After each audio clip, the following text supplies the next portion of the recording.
என்ன இதன் அர்த்தம்? இன்னைக்கு கர்த்தர் நடத்துகிற பாதை கடினமா இருக்கும். ஆனா சமயக்கே உன் தலைமுறைகளுக்காக அநேக காரியங்களுக்கு கர்த்தர் உன்னை அஸ்திவாரம் போட வைக்கிறார். ஆமென் சொல்றவங்க நல்ல கரங்களை தட்டி. காரியங்களை அடைய வைத்தவர் அநேக காரியங்களுக்கு நம்மை அஸ்திவாரம் போட வைத்திருக்கிறார். எத்தனை பேர் நம்புறீங்க? என்னை அநேக காரியத்துக்கு அஸ்திவாரம் போட வைத்திருக்கிறார். கைகளை அசைத்து ஆமென் சொல்லுங்க பார்க்கலாம். என்னை அநேக காரியங்களுக்கு அஸ்திவாரம் போட வைத்திருக்கிறார். ஒருவேளை என் கண்கள் காணாவிட்டாலும் என் தலைமுறைகள் அதை காணும்படிக்கு அநேக காரியங்களுக்கு கர்த்தர் என்னை அஸ்திவாரம் போட வைத்திருக்கிறார். நானும் கர்த்தாவே உம்மை நம்பியுள்ளேன். ஏசாயா 64வது அதிகாரம் அதனுடைய 4வது வசனத்தை வாசிக்க கேட்கலாம். தேவனே, உமக்கு காத்திருக்கிறவர்களுக்கு நீர் செய்பவைகளை நீரே அல்லாமல் உலக தோற்றம் முதற்கொண்டு ஒருவரும் கேட்டதும் இல்லை, செவியால் உணர்ந்ததும் இல்லை, அவைகளை கண்டதும் இல்லை. கர்த்தருடைய பரிசுத்த நாமத்திற்கு மகிமை உண்டாவதாக. ஒரு மணி நேரம் கர்த்தருடைய வார்த்தையை கேட்க போகிறோம். கவனமாய், விழிப்போடு, பயபக்தியோடு, வாஞ்சையோடு தேவ சமூகத்தில் கர்த்தருடைய வார்த்தையை கேட்கும்படி உங்களை அன்புடன் கேட்டுக்கொள்ளுகிறேன். கர்த்தர் நல்லவர். தேவனை உமக்கு காத்திருக்கிறவர்களுக்கு நீர் செய்பவைகளை நீரே அல்லாமல் உலக தோற்றம் முதற்கொண்டு ஒருவரும் கேட்டதும் இல்லை. ஒருத்தங்களை தேவன் காத்திருக்க வைக்கிறார் என்றால் அவர்களுக்கான காரியத்தை கர்த்தர் உலக தோற்றம் முன்னே கர்த்தர் திட்டம் பண்ணி இருக்கிறார். சத்தமா ஆமென் சொல்லுங்க பார்க்கலாம்.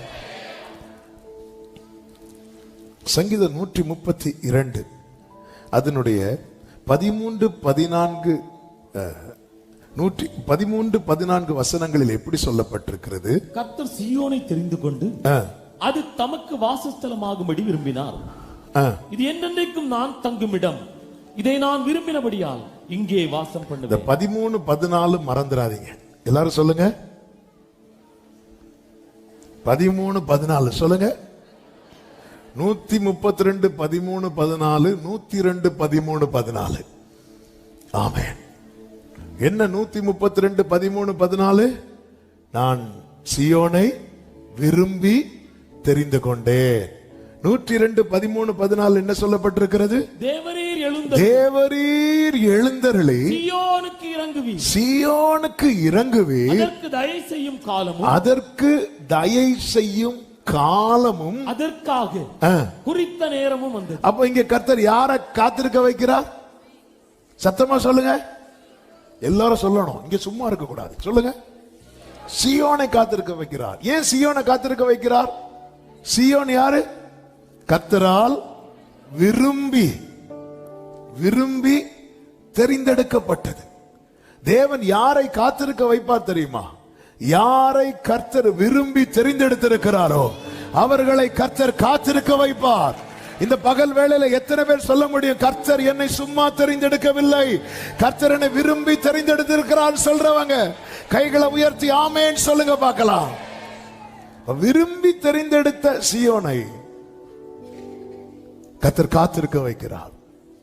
தேவரீர் எழுந்தருளி சீயோனுக்கு இறங்குவீர், அதற்கு தயை செய்யும் காலமும் அதற்காக குறித்த நேரமும். அப்ப தேவன் ஒரு காலத்தையும் தேவன் ஒரு வேளையையும் குறித்திருக்கிறதை இங்கே பார்க்க முடியும். அந்த காலம் வரும் வரை 14வது வசனத்திலே சொல்லப்பட்டிருக்கிறது, உம்முடைய ஊழியக்காரர் அதன் கல்லுகள் வாஞ்சை வைத்து அதன் மண்ணுக்கு பரிதபிக்கிறார்கள். அதற்காக வாஞ்சை வைத்து அந்த ஏக்கம் பரிதபிக்கிறார்கள். 15வது வசனத்தில் சொல்லப்பட்டிருக்கிறது, கர்த்தர் சீயோனை கட்டி தமது மகிமையில் வெளிப்படுத்துவார். சத்தமா ஆமென் சொல்லுங்க பார்க்கலாம். தேவன் என்ன செய்கிறார்? காத்திருக்க வைக்கிற காலத்தில் கர்த்தர் செய்கிற காரியம் என்ன தெரியுமா? கட்டி எழுப்புகிறார். எல்லாரும் சொல்லுங்க பார்க்கலாம். சத்தமா சொல்லுங்க. கட்டி எழுப்புகிறார். கட்டி எழுப்புகிறார். காத்திருக்கிறவர்களே கர்த்தர் கட்டி எழுப்புகிறார்.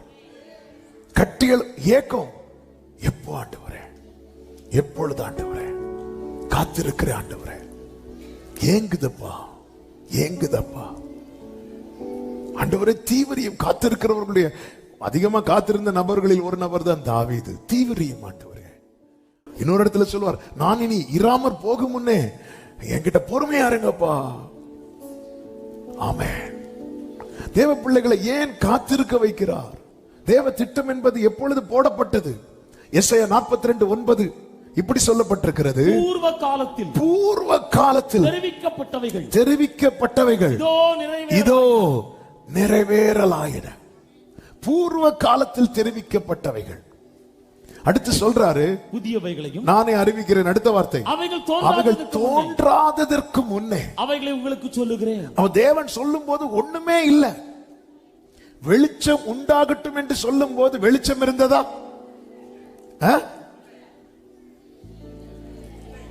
கரெக்டா சொல்லுங்க, இல்லையா?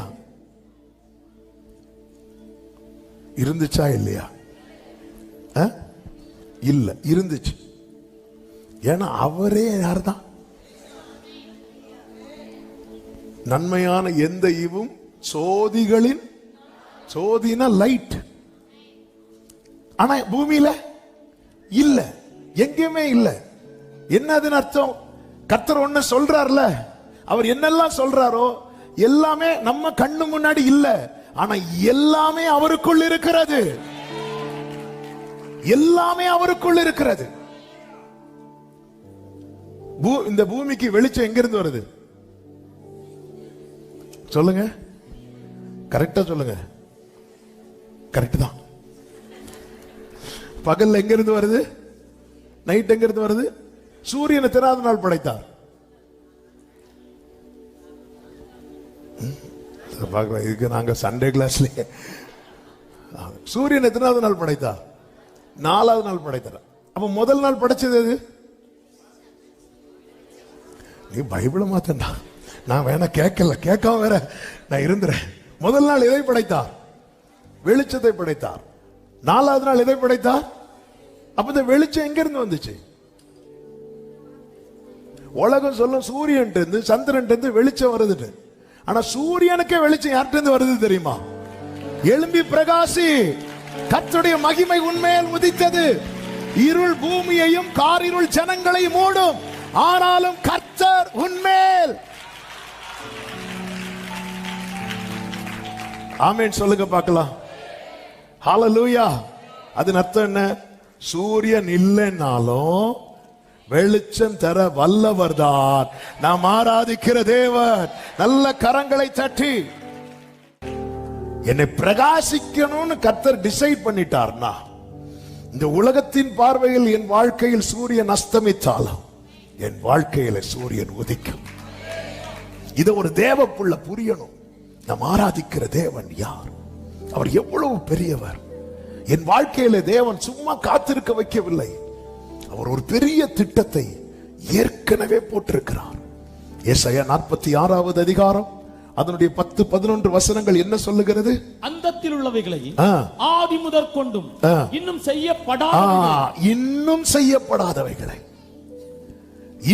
செய்யப்படாதவைகளை பூர்வ காலம் முதற் கொண்டும் அறிவிக்கிறேன். அப்போ இதுவரை நடந்தது மட்டும் இல்ல, இன்னும் நிறைய காரியம் செய்யல, நடக்கல. அதையும் கர்த்தர் என்ன பண்ணி இருக்கிறாரா? என்ன பண்ணி இருக்கிறார்? இருக்கிறீங்களா? பூர்வ காலம் சொல்லுங்க. பூர்வ காலம் முதல் தெரிவிக்கிறேன், இன்னும் செய்யப்படாதவைகளை. என் ஆலோசனை நிலை நிற்கும். அடுத்த வசனம், உராய்ஞ்சுகிற ஒரு பட்சியை கிழக்கில் இருந்தும் என் ஆலோசனை நிறைவேற்றும் மனுஷனை தூர தேசத்திலிருந்தும் வரவழைக்கிறவராய் இருக்கிறேன். அடுத்த வார்த்தை, அதை சொன்னேன், அதை நிறைவேற்றுவேன், அதை திட்டம் பண்ணினேன், செய்து முடிப்பேன். கைகளை உயர்த்தி சத்தமா ஆமென் சொல்லுங்க. என் தேவன் எனக்காய் ஏதாகிலும் செய்திடுவார்.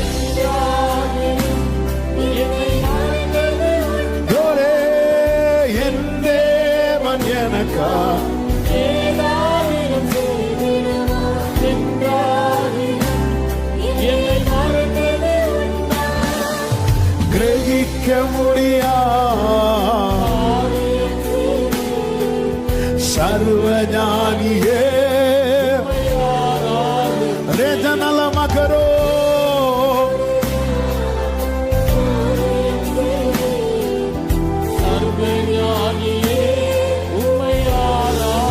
ஆமென். கர்த்தர் சீயோனை கட்டி தமது மகிமையிலே வெளிப்படுவார். பழைய ஏற்பாட்டிலே சாலமோன் கொண்டு கர்த்தர் ஒரு தேவாலயத்தை கட்டுகிறார். அந்த தேவாலயம் கட்டி முடிந்ததும் அதிலே கர்த்தருடைய மகிமை இறங்கினதை, பிரத்யட்சமா இறங்கினது வேதத்திலே நாம் பார்க்கிறோம். 2 நாளாகமம் 5வது அதிகாரத்திலே அந்த ஆலயத்தை கட்டுவதற்காக அவன் எங்கே கட்ட துவங்கினான் என்று 2 நாளாகமம் 3வது அதிகாரம் அதனுடைய 1வது வசனத்திலே சொல்லப்பட்டிருக்கிறது. பின்பு சாலமோன் எருசலேமிலே தன் தகப்பனாகிய தாவீதுக்கு காண்பிக்கப்பட்ட மோரியா என்னும் மலையில் எபூசியனாகிய ஒர்னானின் களம் என்னும் தாவீது குறித்து வைத்த ஸ்தலத்திலே கர்த்தருடைய ஆலயத்தை கட்ட துவங்கினான். இந்த ஆலயத்தை கட்டி முடித்த பிறகுதான் சாலமோன் சொல்லுவார், என் தகப்பனாகிய தாவீதுக்கு வாக்கினால் சொன்னதை கரத்தினால் செய்து முடித்தார். இனி நான் சொல்லுகிற செய்தியை நல்ல கவனமா கேட்கணும். எத்தனை பேருக்கு வசனம் கேட்க பிடிக்கும்? அப்படி கையசைச்சு ஹalleluya சொல்லுங்க. தாகத்தோடு வாஞ்சையோடு அந்த கிச்சிலி மரங்கள் நடுவிலே என் நேசர் இருக்கிறார். அது நிழல்ல நான் வாஞ்சையாய் உட்கார்ந்து இருக்கிறேன். அதன் கனி எனக்கு இன்பமானது என்று சுனேமியார் உன்னத பாட்டு 2ல அழகாய் சொல்லுகிறான். எப்பவுமே ஆண்டவர் சமூகத்தில் அப்படிதான் இருக்கணும். நம்ம முகத்தை பார்த்தாலே தெரியணும். ரொம்ப ஹாப்பியா சந்தோஷமா வசனம் கேட்டுட்டு இருக்கிறாங்க அப்படின்னு நம்மளை பார்க்கும் போதே அது தெரியணும். ஆமா, கர்த்தர் அதுதான் ரசிப்பார். கர்த்தர் அதை தான் பார்ப்பார். நல்ல கவனமா கேளுங்க. இங்கே சாலமோன் எந்த இடத்தை தெரிந்தெடுக்கிறான் என்றால், அங்கே சொல்லப்பட்டிருக்கிறது, தன் தகப்பனுக்கு, நான் கேட்டுட்டே இருப்பேன் விட மாட்டேன், ஆமே, தன் தகப்பனுக்கு காண்பித்த எந்த இடம்? ஒர்னானின் களம். அப்படி தாவீது பக்கத்துல திருப்ப வேண்டியதா உடனே. ஆனா அங்க இன்னொரு வேர்டு சொல்லப்பட்டிருக்கிறது, மோரியா மலை. அப்ப சாலமோன் இருந்து சாப்டரை பின்னாடி திருப்பி பார்த்தா இதான் பூர்வ கால திட்டம். பூர்வ கால திட்டம். சாலமோன் எங்க ஏன் இங்க செலக்ட் பண்ணாரு? அது என் தகப்பன் கண்டல்ல, தகப்பனுக்கு காண்பிக்கப்பட்ட. அப்போ வேற ஒருத்தர் காட்டி இருக்கிறார். சாலமோன் அப்படியே திருப்பி பார்த்தா தாவீது இன்னும் பக்கங்களை திருப்பி பிளாஷ்பேக் அப்படி போய் பார்த்தா மோரியா மலைன்னதுமே நமக்கு என்ன ஞாபகம் வருது? ஆமென். அப்ப நம்ம அங்கிருந்து வரும். அப்பதான் இது லைன் கிடைக்கும். எந்த ஒரு காரியத்தையும் நம்ம வேர்ல இருந்து எடுக்கணும், இல்லைன்னு புரியாது. புரியாது. ஆண்டவர் ஆபிரகாமுக்கு தரிசனமாகி சொல்லுவார். ஆதியாகமம் 22வது அதிகாரம் 1-2 வசனங்களிலே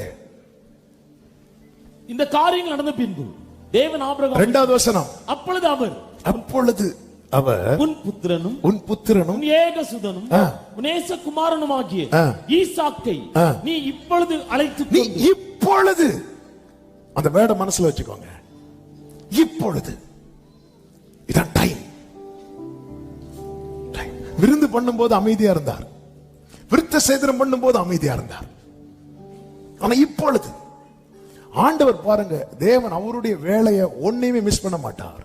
எனவேதான் அவரை குறித்து வேதம் சொல்லுகிறது, அவர் சகலத்தையும் அதின் காலத்திலே இப்பொழுது அழைத்துக் கொண்டு மோரியா தேசத்துக்கு போய் அங்கே நான் உனக்கு குறிக்கும். இனி அப்படியே இல்லைங்க. 2 நாளாகமம் எடுக்க வேண்டாம், 3:1 தாவீது குறித்திருந்தேன் இருக்கும். அது தாவீது குறித்ததல்ல, அது ஆபிரகாம் குறித்ததும் அல்ல, அது ஏற்கனவே கர்த்தர் குறித்தது. ஹalleluya, ஹalleluya. அதனால நான் அதை திட்டம் பண்ணினேன். நீர் செய்ததை யாரால் தடுத்திடக்கூடும்?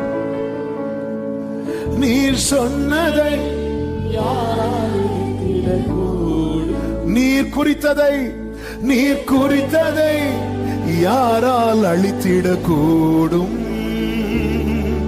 நீர் உரைத்ததை யாரால் மறுத்திடக்கூடும்? நீர் குறித்ததை அழிப்பவன் சத்தமாய் கைகளை உயர்த்தி சொல்லுங்க.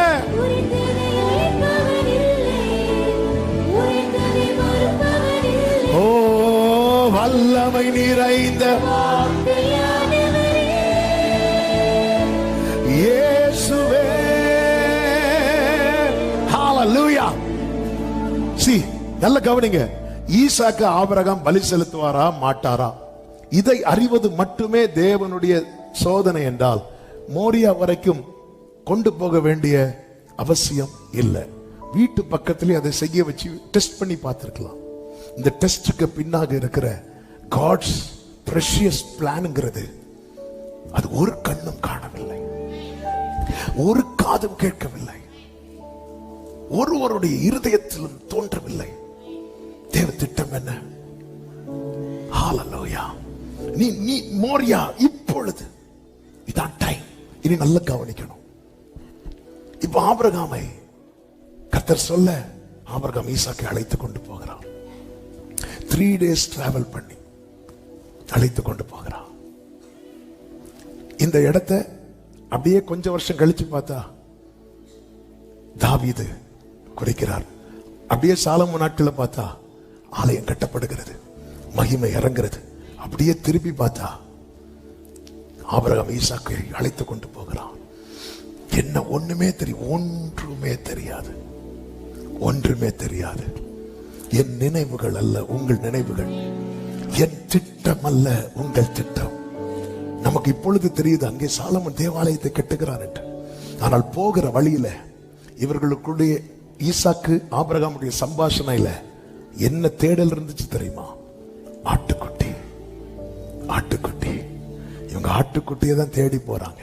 ஆனா கர்த்தர் கொண்டு போறது ஒரு ஆட்டுக்குட்டிக்காகவும் அல்ல, ஒரு ஆட்டு கடாவுக்காகவும் அல்ல, ஒரு ஆலயத்தை எழுப்புவதற்காக. க்ளோரி. தேவ திட்டம் பெரியது. இவங்க கேட்டது ஆட்டுக்குட்டி, இவர்கள் கண்டது ஆட்டுக்கடா. ஆனால் இவர்கள் அறியாதது ஆலயம். கர்த்தர் சீயோனை கட்டி தமது மகிமையிலே இவன் புறப்பட்டு போறாங்க.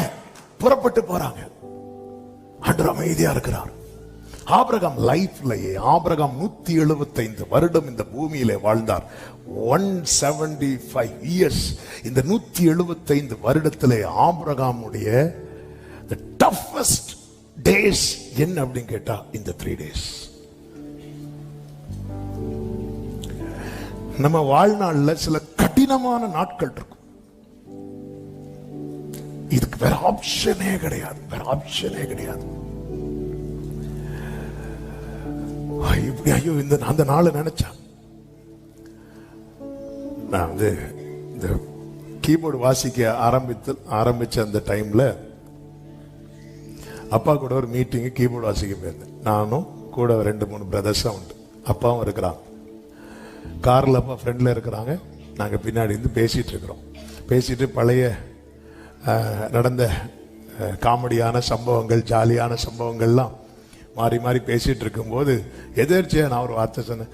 அது சூப்பர்ல, நம்ம லைஃப்ல மட்டும் ஒரு ரிவைண்ட் பட்டன் இருந்தா இதெல்லாம் நம்ம திருப்பி பார்க்கலாம்ல அப்படின்னு சொல்லி பேசிட்டு இருக்கும்போது அதுவரை அமைதியா இருந்த எங்க அப்பா வந்து ஸ்பாட்ல அடுத்த வார்த்தை சொன்னாங்க, அதே போல ஃபார்வர்ட் பட்டன் இருந்தா எவ்வளவு நல்லா இருக்கும் அப்படின்னாங்க. ஏன்னா சில பகுதிகளை வந்து ஐயோ வேண்டாம், ஏன்னா அவங்க அவ்வளவு கடினமான பாதையில அவங்க பயணித்து வந்ததுன்னா. அதே போல அந்த ஃபார்வர்ட் பட்டனும் இருந்துச்சுன்னா சிலது வரும்போது அப்படியே தட்டி விட்டுறலாம். ஆனா லைஃப்ல இந்த 2 பட்டனும் கிடையாது, மொத்தமே 2 பட்டன் தான். Start stop. ஸ்டார்ட் பண்ணது அவர்தான். விசுவாசத்தை துவக்குகிறவரும் அதை முடிக்கிறவரும். இதுக்கு இடையில நம்ம தான் நிறைய பட்டனை கொண்டு வச்சு இந்த கேசட் எல்லாம் சேலத்தை மாட்டும் பாருங்க, பழைய கேசட். அதே போல எல்லாரும் மாட்டி நூடுல்ஸ் மாதிரி இருக்கிறோம். ஆமே, லைஃப்ல இது சில பகுதி நீங்க வாழ்க்கையில. ஆனா காட்ஸ் பிளான் என்ன? இப்போ இந்த ஆலயத்தை நம்ம மனசுல வச்சுட்டு இங்க என்ன நடக்குது பாருங்க. பைபிள் சொல்லுகிறது, ஆபிரகாம் பலிபீடத்தை உண்டு பண்ணினான். எப்படி உண்டு பண்ணி இருப்பார் ஆபிரகாம்? குயிக்கா சொல்லுங்க, கரெக்டா சொல்றீங்க. இந்த பக்கம் இருந்து ஆன்சர் நிறைய வருது. இந்த பக்கம் ஒருவேளை அவங்கள பேச விட்டு வீட்டுல அவங்க தான் பேசுறாங்க எங்கேயும். ஹல்லேலூயா, ஆமென். ஆபிரகாம் கல்ல பலிபீடம் எப்படி கட்டுறார்? கல்ல எடுத்து வைக்கிறார். இந்த இடத்துல ஃபியூச்சர்ல என்ன வர போகுது? இப்ப கர்த்தர் ஆபிரகாம் வச்சு என்ன செய்ய வைக்கிறார்? ஒரு வீட்டுக்கு ஆரம்பத்துக்கு முதல்ல என்ன செய்வோம்? நான் சொல்றது எத்தனை பேருக்கு விளங்குது?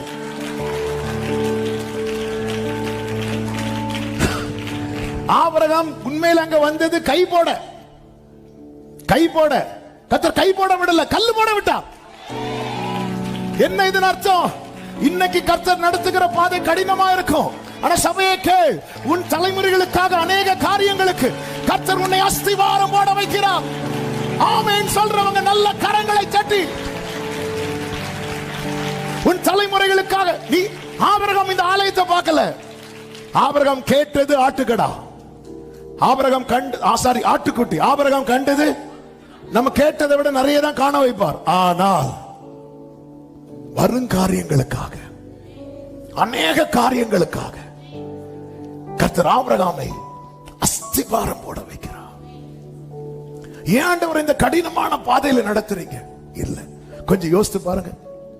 இந்த பாதையில ஆபிரகாம் ஈசாக்கோட கூட 2 பேர் டிராவல் பண்ணி வராங்க. யாரு? வேலைக்காரங்க. அந்த வேற வழியில கூப்பிட்டா வந்துதாகணும், அதான் வேலைக்காரங்க. அந்த மலையடி வார கிட்ட வந்ததும் ஆபிரகாம் தூரத்திலிருந்து இப்படி பார்க்கும்போது ஈசாக்கும் பார்த்திருப்பான், இந்த வேலைக்காரங்களும் பார்த்திருப்பாங்க.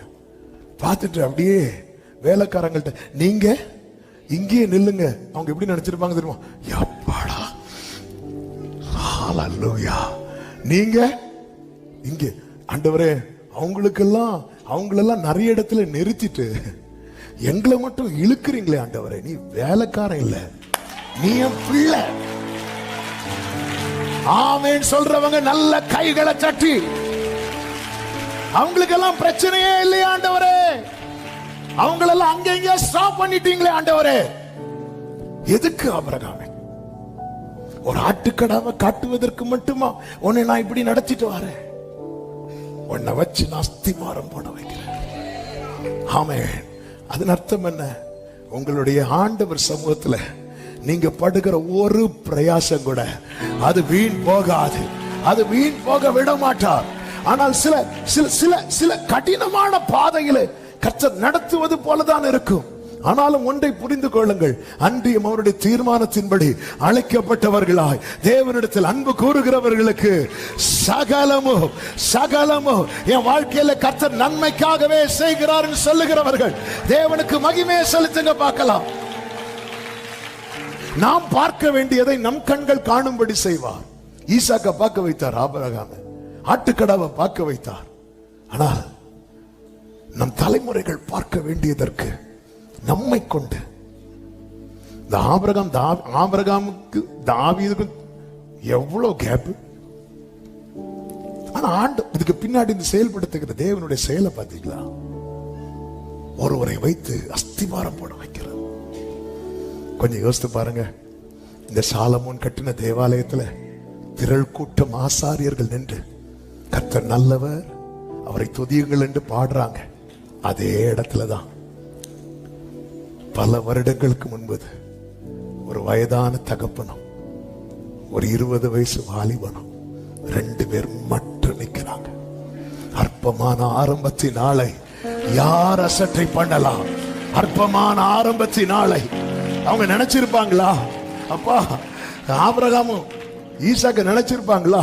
நம்ம 2 பேர் நின்று இந்த இடத்துல ஆராதிக்கிற இடத்துல நாளைக்கு ஒரு திரள் கூட்டம் வந்து நின்று ஹalleluya ஹalleluya ஒன்றுமில்லா என் நிலை. பிரியமானவர்களே, இன்னைக்கு நீங்க பயணிக்கிற பாதையின் பலன் அதை நீங்க யோசித்து பார்க்கிறீங்களா? விதைக்கிறவன் கண்ணீரோடு விதைக்கிறானா? அள்ளி தூவும் விதையை அழுது கொண்டு, அந்த அழுகை என்ன அழுகை தெரியுமா? என் கையில் இருக்கிற விதையெல்லாம் போகுது இல்லை, இது எப்பொழுது முளைக்கும், இது முளைக்கும். அந்த விதைக்கிறதுக்கு அவன் படுற பிரயாசம், ஆண்டவர் சமூகத்தில் நாம் வைத்த விண்ணப்பங்களும் நாம் வடித்த கண்ணீரும் ஒன்று வீண் போகாது. பல காரியங்களை அடைய வைத்தவர் அநேக காரியங்களுக்கு நம்மை அஸ்திவாரம் போட வைத்திருக்கிறார். எத்தனை பேர் நம்புறீங்க? என்னை அநேக காரியத்துக்கு அஸ்திவாரம் போட வைத்திருக்கிறார். கைகளை அசைத்து ஆமென் சொல்லுங்க பார்க்கலாம். என்னை அநேக காரியங்களுக்கு அஸ்திவாரம் போட வைத்திருக்கிறார்.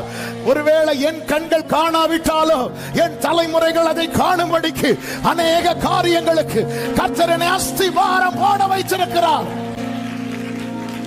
ஹalleluya ஹalleluya. கர்த்தர் நல்லவர், கர்த்தர் நல்லவர். ஆண்டவர் ஏன் இந்த கடினம் இது கம்பல்சரி அலோவ் பண்ற, மேண்டேட்டரியா இதை மாற்றவே முடியாது, மாற்றவே முடியாது. சில சாப்டர் நம்ம லைஃப்ல இடையில சேர்க்கப்பட்டதல்ல, ஏற்கனவே எழுதப்பட்டது. ஹalleluya. நம்ம அந்த டைம் அந்த சிச்சுவேஷனுக்கு முந்தினது என்ன நடந்துச்சோ அதை வச்சு இப்படி பண்ணிருக்க கூடாது, இதா இருக்க கூடாது, இப்படி பண்ணிருக்க கூடாது, இது இப்படி ஆயிட்டு, அது அப்படி ஆயிட்டு. அழைக்கப்பட்டவர்களுக்கு நான் சொல்லுகிறேன், அழைக்கப்பட்டவர்களில் தேவனிடத்தில் அன்பு கூறுவர்களுக்கு சொல்லுகிறேன். வழிமாறி போய் அடி வாங்குகிறவர்களுக்கு நான் சொல்லவில்லை. அப்படிப்பட்ட சோதனையில் அகப்படும் போது கர்த்தர் நினைத்தது நடக்கும், நிர்ணயித்தது அது வேற நினைப்பார்.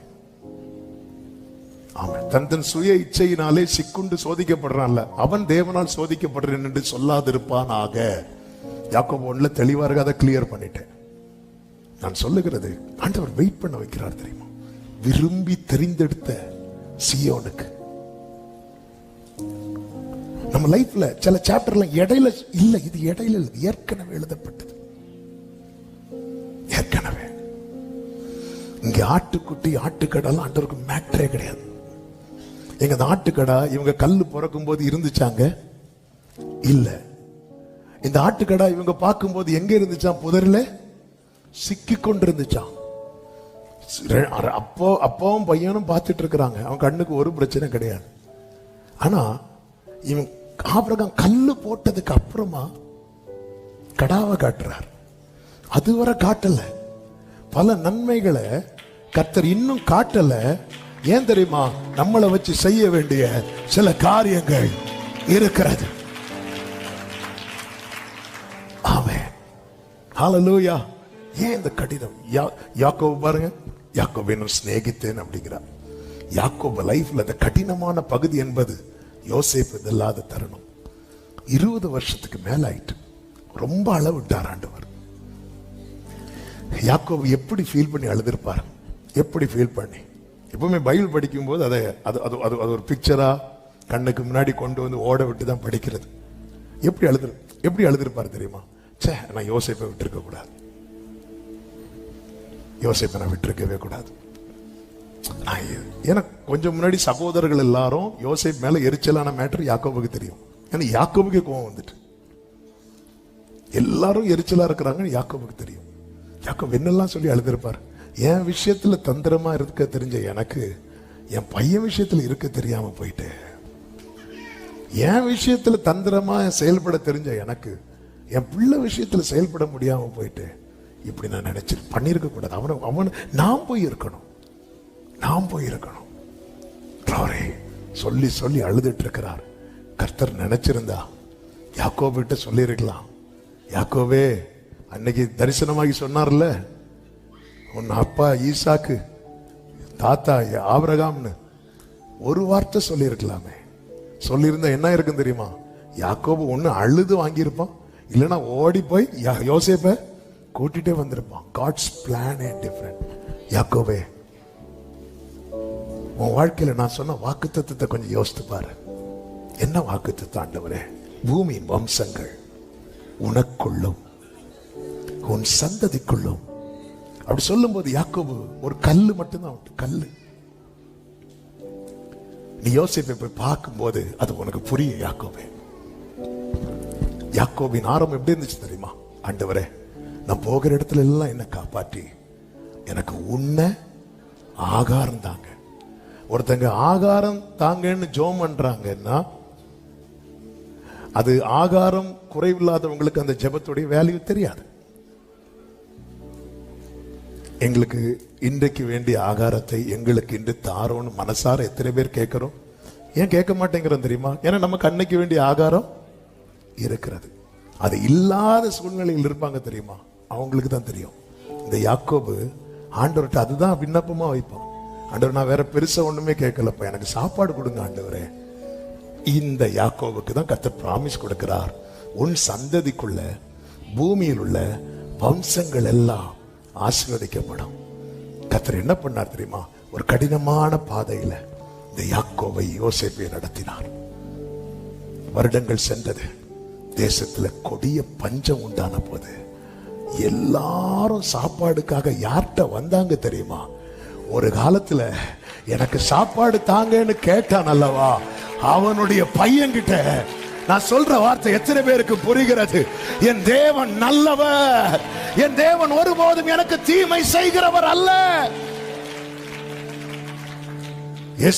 ஆதியாகமம் 41வது அதிகாரம் கடைசி வசனம் 57 சொல்லப்பட்டிருக்கிறது. சகல தேசங்களிலும் பஞ்சம் கொடிதா இருந்தபடியால் சகல தேசத்தாரும் யோசேப்பினிடத்தில் தானியம் கொள்ளும்படி எகிப்துக்கு வந்தார்கள். பூமியில் உள்ள வம்சங்கள் எல்லாம் உனக்குள்ளும்.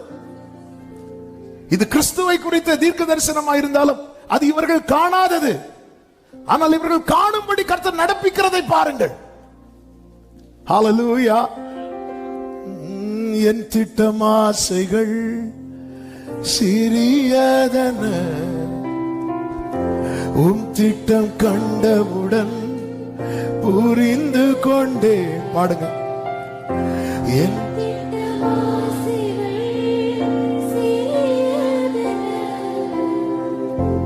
உம் திட்டம் கண்டவுடன் தற்கால தேவைக்காய்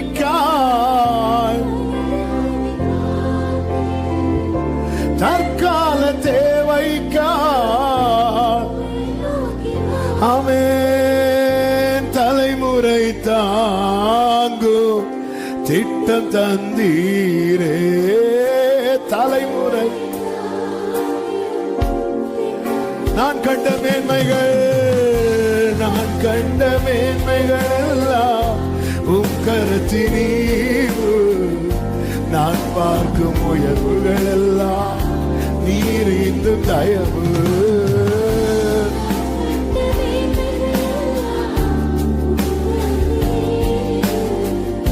நான் பார்க்கும் உயர்வுகள் எல்லாம். மறுபடியும் சொல்லுமா? என் திட்டம் ஆசைகள். என் ருசித்தவங்க மாத்திரம் கைகளை உயர்த்தி கண்களை மூடி உம் திட்டம் கண்டவுடன் புரிந்து கொண்டே. ஹல்லேலூயா. உங்க திட்டம் கண்டவுடன் புரிந்து கொண்டேனப்பா. ஆமென்.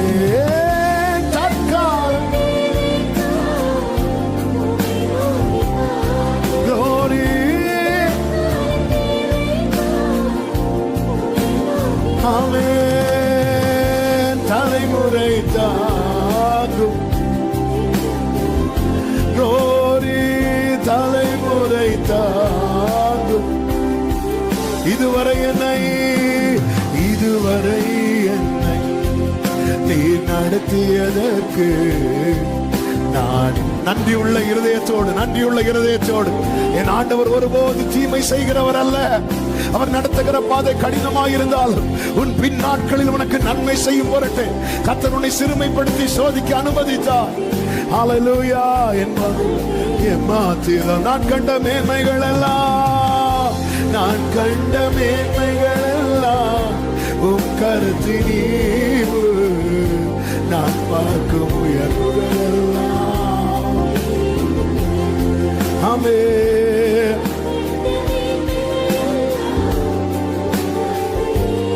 ரதன மாமா சேகரே. ஆபிரகாம் ஈசாக்கை அழைத்துக் கொண்டு போகும்போது ஈசாக்கு மேல ஆபிரகாமின் கரம், ஆபிரகாம் மேல கர்த்தருடைய கரம். இந்த 3 நாள் பிரயாணத்துல இந்த ஆபிரகாம் தடுமாறல, இந்த ஆபிரகாம் இடரல, இந்த ஆபிரகாம் வழி மாறல. நடத்துறது கர்த்தர். எவ்வளவு வலி இருக்கும், எவ்வளவு பெயின் இருக்கும், ஆனா அது நடுவில் அவனால் அதை ஃபேஸ் பண்ண முடியுது. ஒவ்வொரு பாதையிலும் ஒவ்வொரு ஸ்டெப் எடுத்து வைக்க முடிகிறது. நம்முடைய அந்த ஆதி 22 நம்ம கண்ணுக்கு முன்னாடி தெரிஞ்ச பிக்சர், ஈசாக்கு மேல விறகு, விறகு மேல ஆபிரகாம் கை, இருவரும் கூடி போனார்கள். ஆனால் ஆபிரகாம் மேல கர்த்தருடைய கரம். கர்த்தர் தான் நடத்துகிறது நிச்சயமானால் 20 வருஷம் ஒருத்தர் அழுதுட்டு இருக்கிறாரு. யாரு? யாக்கோபு. அந்த தீபத்தை அணைய விடல, கர்த்தருடைய கரம். அதனாலதான் கர்த்தர் சொன்னார் யாக்கோபிட்ட, உன்னை அளவிட்டதை நான் வெறுத்துட்டேன்னு நினைக்கிறியா? நான் உன்னை வெறுத்து விடவில்லை, என் நீதியின் வலது கரத்தினால் நான் உன்னை தாங்குவேன். யாக்கோபே பயப்படாதே, நான் உன் கூட இருக்கிறேன், நீ வந்து பாரு. அன்னைக்கு நான் உனக்கு சொன்னது ஞாபகம் இருக்குதா? ஆமாப்பா.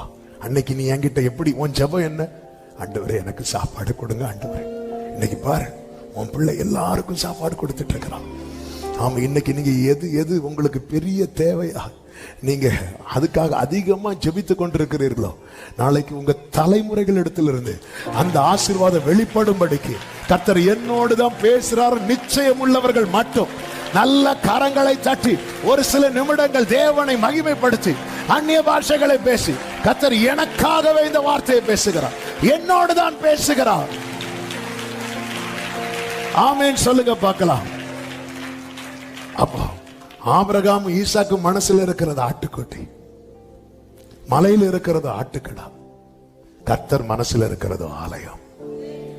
அதனாலதான் அந்த இடத்துக்கு ஆபிரகாம் என்ன பெயர் வைத்தான் தெரியுமா? யெகோவா ஈரே. 22வது அதிகாரம் 13வது 14வது வசனத்தை வாசி. ஆபிரகாம் அந்த இடத்துக்கு யெகோவா ஈரே என்று பெயரிட்டான். அதனாலே கர்த்தருடைய பர்வதத்திலே பார்த்துக் கொள்ளப்படும் என்று இந்நாள் வரைக்கும். அப்போ இந்நாளுக்காக கர்த்தர் அந்நாளே திட்டம் வைத்திருக்கிறார். சத்தம் ஆமென் சொல்லுங்க பார்க்கலாம். இந்நாள் வரைக்கும் பூர்வ காலம் முதல் தெரிவிக்கப்பட்டவைகள் கர்த்தருடைய பர்வதத்தில். அந்த இடத்துல என்ன நடக்கிறது தெரியுமா? ஆராதனைனாலே பலி, ஆராதனைனாலே உயர்த்தப்பட்டிருக்க வேண்டியவர் ஆட்டுக்குட்டியானவர். அந்த இடத்துல ஈசாக்கை மாற்றி வைத்து விட்டு ஆட்டுக்கடா நமக்காக இந்த பூமியில இறங்கி வந்த ஆட்டுக்குட்டியானவர், அவரை எல்லா கனத்துக்கும் எல்லா மகிமைக்கும் எல்லா துதிக்கும் பாத்துற. இன்னைக்கு நீங்க தனியாளா ஆராதிக்கிறவங்களா இருக்கலாம், நாளைக்கு உங்க தலைமுறை கூட்டம் கூட்டமாக அதே இடத்துல ஹalleluya கொஞ்சம் அதை இப்பொழுதே விசுவாச கண்கள்ல பார்க்க பழகுங்கள். ஒருவேளை உங்க ஃபேமிலியில இருந்து, உங்க சொந்தங்க நடுவுல இருந்து நீங்க மட்டும் ரட்சிக்கப்பட்டு வந்திருக்கலாம். இதே இன்னைக்கு நான் மட்டும் ஆராதிக்கிறேன் தெரியாம. ஒரு சகோதரி உண்டு, தெரியாம வந்து ஆராய்ச்சிட்டு போவாங்க, அவங்க பையனையும் கூட்டிட்டு வருவாங்க. இது சொல்லிட்டு வந்திருக்கிறேன், அது சொல்லிட்டு வந்தேன், தெரியாம வந்து ஆராதிச்சுட்டு போவாங்க. ஆமே, ஆபிரகாம் இந்த மலைக்கு போறது எதுக்கு போறாருன்னு ஆபிரகாமுக்கு மட்டும்தான் தெரியும், ஈசாக்குக்கு கூட தெரியாது. எல்லாரும் எங்கேயோ போறாருன்னு நினைச்சிட்டு இருப்பாங்க, எதுக்கோ போறாருன்னு நினைச்சிட்டு இருக்கிறாங்க. நீங்க ஆண்டவர் ஆராதிக்க வர்றது இன்னைக்கு உங்களுக்கு மட்டும்தானே தெரியுது. இதை கர்த்தர் அங்கீகரித்து நாளைக்கு உங்கள் நிமித்தம் ஒரு பெருங்கூட்டம்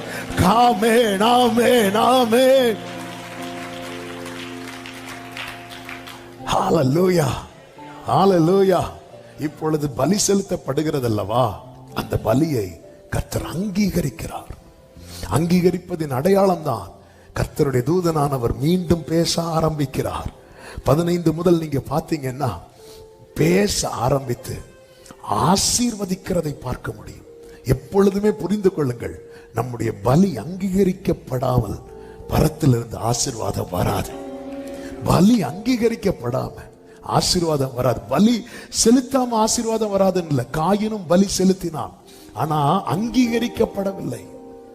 ஏசாயா 60 அருமையான ஒரு வார்த்தை இருக்கிறது. அதனுடைய 7வது வசனத்துல, கேதாரின் ஆடுகள் எல்லாம் உன்னிடத்தில் சேர்க்கப்படும், நெபாயோத்தின் கடாக்கள் உன்னை சேவித்து அங்கீகரிக்கப்பட்டதா என் பலிபீடத்தின் மேல் ஏறும், என் மகிமையின் ஆலயத்தை கைகளை உயர்த்தி ஆமென் சொல்லுங்க பார்க்கலாம். பலிபீடத்துல வைக்கிறது மேட்டர் இல்ல, அங்கீகரிக்கப்பட்டதாய் வைக்கணும். அங்கீகரிக்கப்பட்டதாய் வைக்கணும்னா கர்த்தர் நியமித்த பாதையில நடக்கணும். எனவேதான் வேதம் சொல்லுகிறது, நீ தேவாலயத்துக்கு போகும்போது உன் நடையை காத்துக்கொள். கண் போன போக்கிலும் கால் போன போக்கிலும் நடந்து விட்டு கர்த்தாவே என்று சொல்லி கத்துவதினால் அந்த பலி அங்கீகரிக்கப்படாது. அங்கீகரிக்கப்பட்டதாய். அப்ப இந்த கடினமான பாதையை கர்த்தர் நியமித்தது எதற்காக? 3 நாள் பிரயாணம் பண்ணி இங்க கொண்டு வந்தது எதற்காக? ஆபிரகாமே, உன் பலியை அங்கீகரிக்க. நீ செலுத்துகிறது அங்கீகரிக்கப்பட்டதா இந்த பலிபீடத்தில் ஏற நம்முடைய ஜெபம் அங்கீகரிக்கப்படுமானால், நம்முடைய துதி அங்கீகரிக்கப்படுமானால், நம்முடைய கண்ணீர் அங்கீகரிக்கப்படுமானால், அதற்குள்ள ரிசல்ட் என்ன தெரியுமா? வானம் திறக்கப்படும், கர்த்தர் பேசுவார். என் வாழ்க்கை முடியும் போது எப்படி இருக்கணும் தெரியுமா? கிருபையும் சத்தியம் நிறைந்தவரை ஜீசஸ் என்னில் வாழணும், நிறைந்து வாழணும். உலகம் இல்ல, உலகத்துக்கும் நமக்கு சம்பந்தம் இல்லைங்கிற நிலைக்கு நம்ம வரணும். இப்படி வாழ்க்கை வந்துட்டுன்னா மறுகரையில் மன்னன் மாளிகையில் மகிழ்வுடனே. எல்லாரும் எழுந்து நிற்கலாம். இந்த பாடலை விசுவாசத்தோடு நம்பிக்கையோடு கரங்களை தட்டி பாடி ஆண்டவருக்கு மகிமையை செலுத்த போகிறோம்.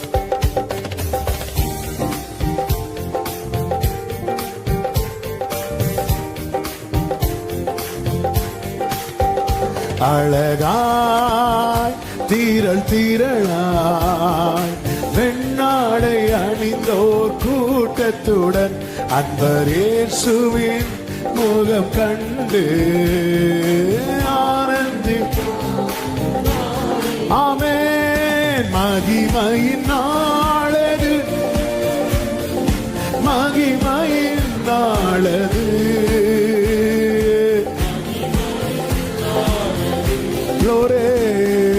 மகிமையின் நாளது. Glory. நாளது. ஓரமாமா சேகரே, காத்திருக்கிற சபையே, நம்பிக்கை வீண் போகாது. ஆமென். மகிமையின் நாளது.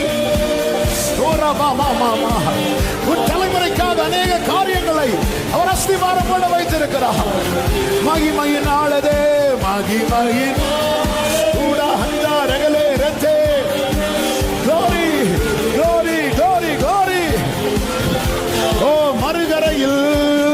மறுகரையில் மன்னன் மாளிகையில் மகிழ்வுடனே நாம் சேர்ந்திடுவோம்.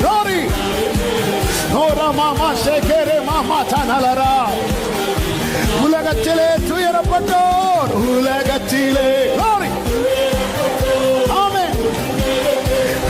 பலன் பெறுவார். இக்காலத்து பாடுகள் இனி வெளிப்பட போகும் மகிமைக்கு ஒப்பானதல்ல. ஆமென். மறுகரையில் மன்னன் மாளிகையில் மகிழ்வுடனே. ஹல்லேலூயா. ஜீசஸ் மறுகரையில். ஆமென். ஓ, வெண்ணாடையை தரித்துக் கொண்டு, வெண்ணாடையை தரித்துக் கொண்டு ஆர்ப்பரிப்போம் அந்த நாளினிலே.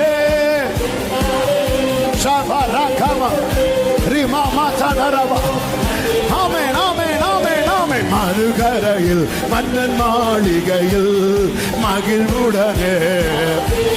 ஓ ரபலம துடரம சேகரே. ஆமென். ஓ மகிமையின் நாளது, மகிமையின் நாளது. அப்பா சபையை கட்டி மகிமையில் வெளிப்படுங்க. சபையை கட்டுங்க, சபையை கட்டி எழுப்புங்க, சபையை கட்டி எழுப்புங்க. glory glory glory glory. மகிமையின் நாளது, மகிமையின். எங்கள் இஷ்டம் அல்ல, உங்க சித்தம், உங்க சித்தம் நடக்கட்டும், நடக்கட்டும். ஊடா ரபா ஷஜா ரபா லபா ரிமா மாமா மாமா ரிமா மாமா மாமா லரா ஊடா ரபா கரபா. ஜீசஸ். நல்ல கரங்களை தட்டி அபிஷேகம் என்ற தேவ பிள்ளைங்க அந்நிய பாஷைகளை பேசு.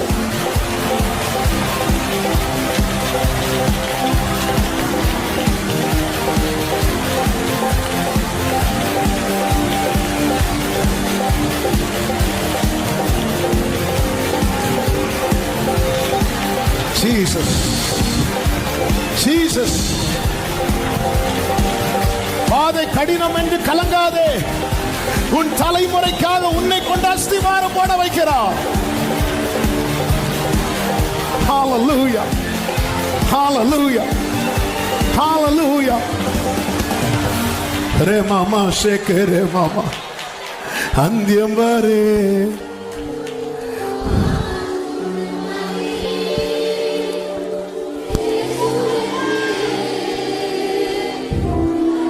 ஆபிரகாம் கரம் ஈசாக்கின் மேல, கர்த்தருடைய கரம் ஆபிரகாம் மேல. அப்பா நான் நம்புறேன்பா. ஏன் இந்த பாதை என்று கேட்டேன். இல்ல இல்ல, இந்த பாதையில தான் நடக்கணுமா? நீங்க என்ன நடத்துங்க.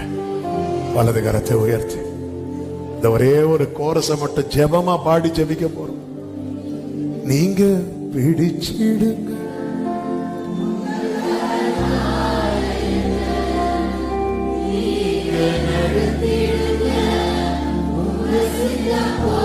உம்மை நம்பி நடக்கிறேன்.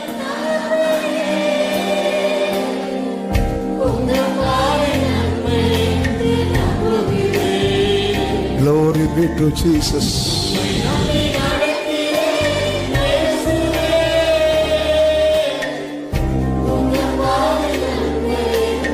கடைசியா சொல்லுங்க, நீங்க பிடிச்சிருங்க. நீங்க விட்டுறாதீங்கப்பா, விட்டுறாதீங்க ஆண்டவரே. வாலிபர்களே, பெரியவர்களே, விட்டு கொடுங்க, விட்டு கொடுங்க. நீங்க பிடிச்சு நடத்துங்க, நீங்க பிடிச்சு நடத்துங்க. ஹalleluya. பரிசுத்த பிதாவே, நல்ல தகப்பனே, நன்றியோடு துதிக்கிறோம். உங்க கிருபை மிகவும் பெரியது, உங்க தயவு பெரியது. நீர் ஆளுகை செய்வீராக, நீர் ஆட்கொள்ளுவீராக. ஆண்டவரே, இந்த நாள்ல உங்க சமூகத்தில் கொண்டு வந்து பாட, துதிக்க, ஆராதிக்க, ஜெபிக்க நீர் பாராட்டின கிருபைகளுக்காய் நன்றி. எங்களுக்கான காரியம் பூர்வ காலம் முதல் திட்டம் பண்ணப்பட்டது. ஒவ்வொரு காலத்தில் அதை நடத்தி நிறைவேற்றுகிறீர். அறியாததும் எட்டாததுமானது, புரியாததுனால புலம்பிட்டோம்ப்பா, தெரியாததுனால ஆண்டவரே எண்ணங்களை, ஜெபத்தை கூட நாங்க மாத்திட்டோம். எங்களை மன்னிப்பீராக. காத்திருந்து சுதந்திரிக்க ஆண்டவர் எந்த பாதையில நியமித்திருக்கிறீரோ அதுல எங்களை இழுத்துட்டு போயிருங்கப்பா. எங்க கிட்ட கேட்கவே வேண்டாம்ப்பா. எங்களுக்கு நாங்க உங்களை நம்புறோம்ப்பா, முழுமையா நம்புறோம்ப்பா. நீ நல்லவர். ஒவ்வொருவரை ஆட்கொள்ளும், ஆசீர்வதிங்க. கிருபை பெருகட்டும், நாம மகிமைப்படட்டும். எல்லா கன மகிமை உமக்கே செலுத்துகிறோம். இயேசு கிறிஸ்துவின் நாமத்தில் பிதாவே, ஆமென். சேர்ந்து சத்தமாய் சொல்லுவோம். என் ஆத்துமாவே, என் ஆத்துமாவே கர்த்தரை ஸ்தோத்திரி. கர்த்தர் செய்த சகல உபகாரங்களை மறவாதே. ஆமென். நம்முடைய கர்த்தராகிய இயேசு கிறிஸ்துவின் கிருபையும், பிதாவாகிய தேவனுடைய அன்பும், பரிசுத்த ஆவியானவருடைய ஐக்கியமும் சிநேகமும் பாதுகாவலும் நம் அனைவரோடும், எல்லா பரிசுத்தவான்களோடு கூட கர்த்தருடைய வருகை மட்டும் தங்கியிருப்பதாக. ஆமென். ஹல்லேலூயா. விலகாத பிரியாத உம் சமூகமே, அதுதானே நிரந்தர சுதந்திர. இயேசுவே